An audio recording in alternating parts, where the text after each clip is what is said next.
Hey folks, it's CS back here with another installment, and here's my review for Strikeforce Tate versus Rousey.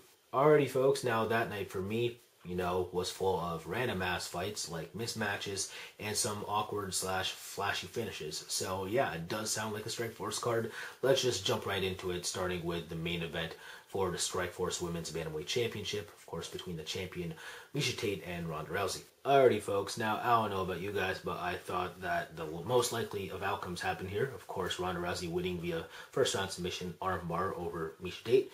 No, Miesha Tate, poor girl, I hope she recovers fast from that broken arm, because that was nasty. No one should be subjected to have their arm bend at like 6 o'clock. That's what Ronda Rousey does to people, if they don't tap right away. And Miesha didn't in that second armbar attempt. Of course, the fight broke out, and Miesha Tate pressed up against Ronda Rousey with those punches, just going after like that, but bad idea. Ronda's going to put you in that clinch. You're going to wind up in it.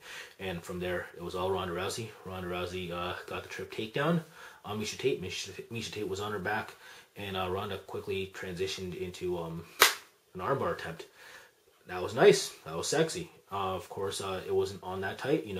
Ronda didn't crank on it right away, and because of that, Miesha Tate was able to roll out. Miesha Tate displaying some good submission awareness. She is a solid submission grappler. So yeah, she actually got out of that armbar attempt, something that no one's been able to do in Ronda Rousey's MMA career yet. So props to Miesha Tate for surviving.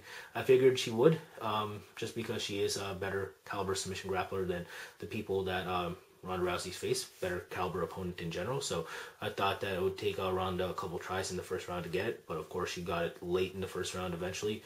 Of course, right after she gave up that armbar attempt on Miesha Tate took her back. Didn't think that Miesha Tate would ever get a dominant position on Ronda Rousey early, at least, and she didn't.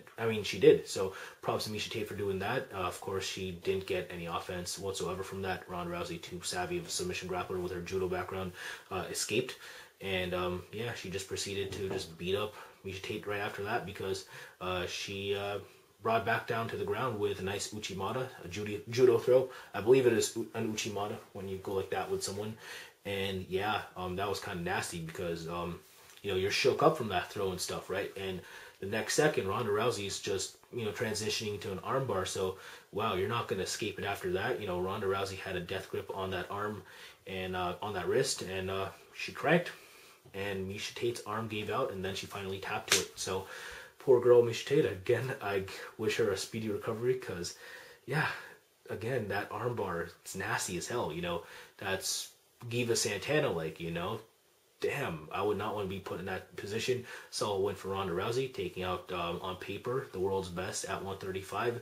Really, I do believe Sarah Kaufman is the world's best at 135. But not anymore, because Ronda Rousey is just a beast. I think she's just too aggressive, too strong, too skilled. And I think that anyone in that division, including Sarah Kaufman, is in trouble, because she's just going to go after you. You know what I'm saying? You're going to be in survival mode, most likely, of not winding up in the clinch with Ronda Rousey. And you'll most likely be in the clinch with Ronda Rousey. And from there, she's just stronger, and she just knows how to work her hips with those judo throws. And as soon as you hit the mat, you're trying to recover from being shaken up from the throw. She's transitioning to an armbar already. Damn, that's judo at its finest. And yeah, Ronda Rousey's the shit at that division. What can I say? So more power to her. Good luck to anyone who faces her in the future. I hope they don't get their arm broken, like a Julia Budd or Miesha Tate. And yeah, we'll see. That should be interesting. I just think she'll just be running that division. So yeah, more power to her again. But I'm just gonna go ahead and break down that Sarah Kaufman fight with Alexis Davis right now, just because I kind of brought up Sarah Kaufman here. So I'll get to the other fights later. Usually I just pile through everything in order, but I brought up Sarah Kaufman, so let's just do it. Now, Sarah Kaufman, of course, against Alexis Davis. Sarah Kaufman was, what, a 5-1 favorite, something like that. Makes sense. She's just better at Alexis Davis at almost everything. She kind of gassed in round 3, which is why she got taken down, and that's where she got controlled and lost that round. That was unfortunate, but up until then, she was beating crap out of Alexis Davis on defeat, just being the better power puncher, better boxer, just getting through Alexis Davis's guard, those straight punches just coming at Alexis Davis's face. She had that nasty cut right here, but Davis is a soldier. She kept going, and what can I say? It was the best fight of the night for me, at least, I think. So yeah, you know, women's MMA is alive and well. We saw some 2 exciting fights from the women of the card, and I think they had the best fights on the card. So, you know, props to them. And again, props to Ronda Rousey for becoming champion. Alrighty, folks, now let's move on to that Josh Thompson, KJ Noon's lightweight co-main event bout.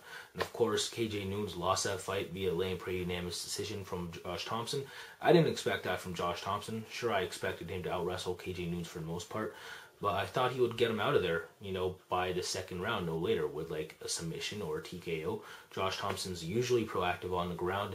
You know, usually he's trying to pass guard and look for subs, or at least posture up and do some ground and pound, and I thought he would for sure against someone like KJ Noons, who's really not that good of a fighter on the ground, because he pretty much has no grappling defense or offense, and his takedown defense is kind of shaky. So I'm like, Josh Thompson should have his way with him if he felt like fighting correctly, and for the most part, he was fighting where the fight should have taken place, and that's on the ground, of course, but he just didn't choose to do anything. So that pissed me off, because Josh Thompson didn't fight to the best of his ability. I like seeing fighters fight to the best of their abilities, and yeah, it's just unfortunate because we were subjected to this 15 minutes of lane prey.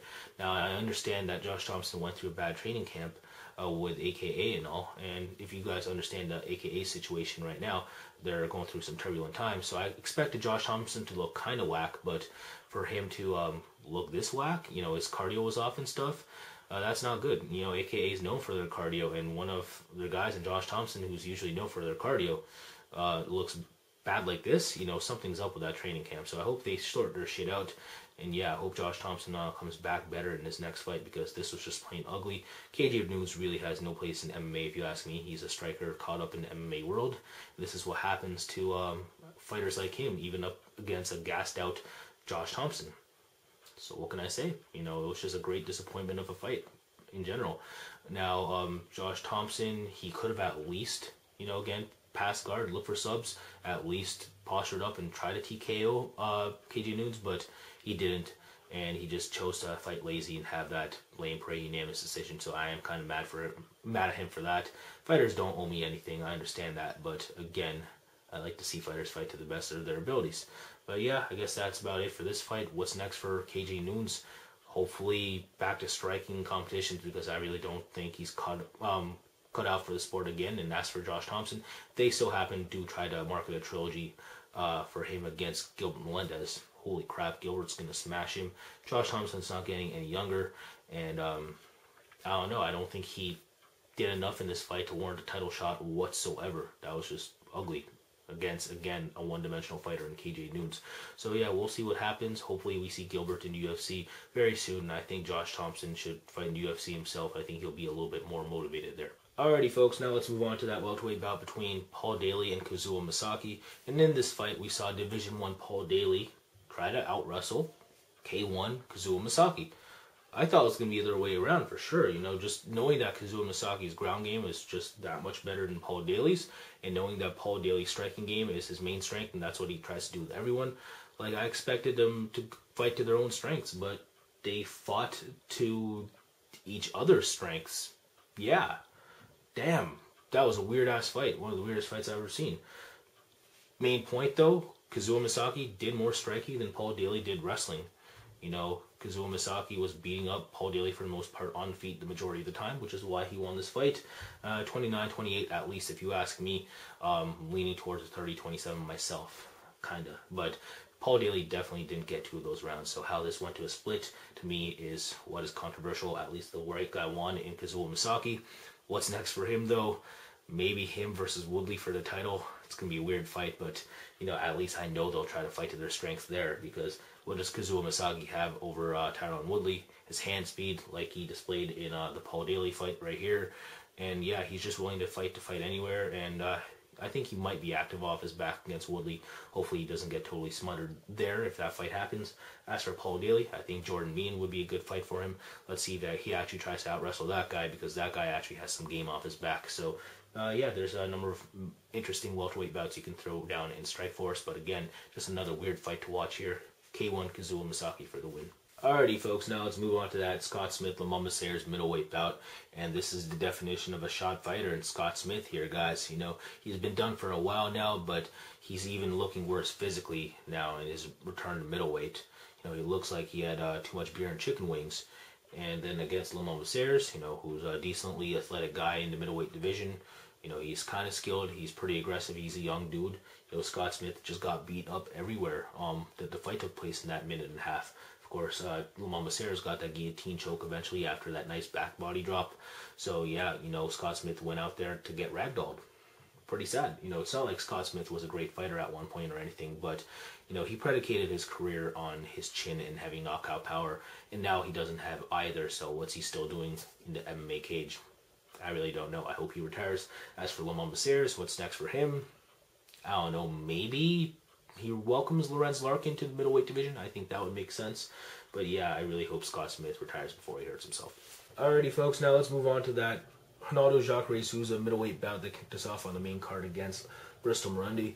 Now this was despicable, guys. Bristol Murundi, of course, could not threaten Jacare Souza anywhere. So Jacare Souza just felt like goofing off and just turning this thing into a 3-round sparring match. And yeah, we know he could have gotten him out of there in round 1, but he just chose not to, just because he knows he's that much better than Bristol Murundi. So he just said, hey, fuck it, I'm just going to feel like fighting complacent, and that's what he did. Jacare Souza, unaggressive, still able to beat him. Of course, he was beating him up on the feet. And if Jacare Souza is going for, spinning back kicks against you, then you have no chance. You know what I'm saying? I'm not saying Jacare is a bad striker or anything, but, if you're getting beat up by that, which is the worst part of his game, then that's not a good look. Just saying. So Bristol Murundi really had no place in the hexagon with him. Bristol Murundi maybe top 80 tops, just saying. So yeah, I really don't know why Strikeforce made this match happen. Of course I know why. They have a depleted roster, so they're pretty much adding anyone to their roster to face some of their top level guys. So yeah, it's kind of embarrassing. I really think Strikeforce should fold because of it. It's that bad that they're having Keith Jardine, coming off 2 losses, move down to middleweight to give Luke Rockhold an opponent for that middleweight title.